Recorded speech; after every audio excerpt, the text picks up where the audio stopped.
gördün ne bela çekti başım eşkin ucundan.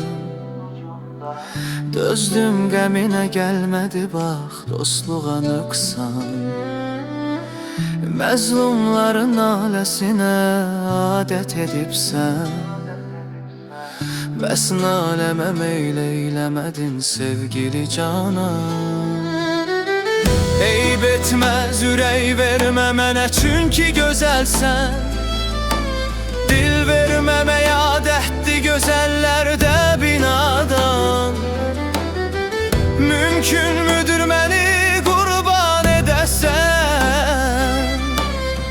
Dərdlərimi görüb dərman edəsən? Göz yaşımla islanmadan bədənim, al qanıma məni qəltan edəsən. Ürəkdimə artıq əldən vermişəm, ona çarə özün canan edəsən. Zəif ovam, saxla məni, öldürmə.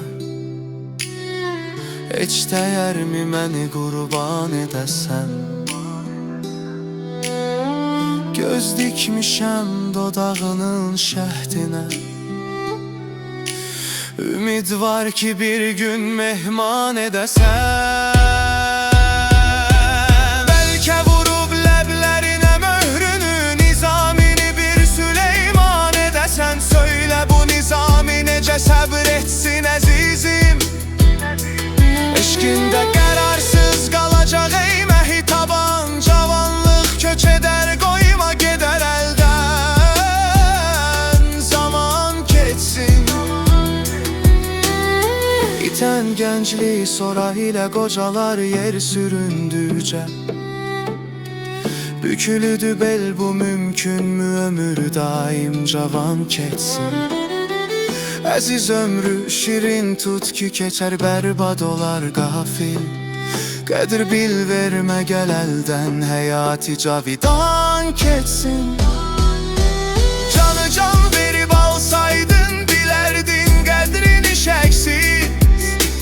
Bilərmi oğru mal qədrin elə yaxşı yaman keçsin.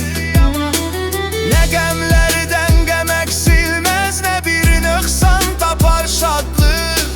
Günün istər qara keçsin, ya istər şadiman keçsin. Nizami, varsa eşqin coş nəvayı ərğənun ilə.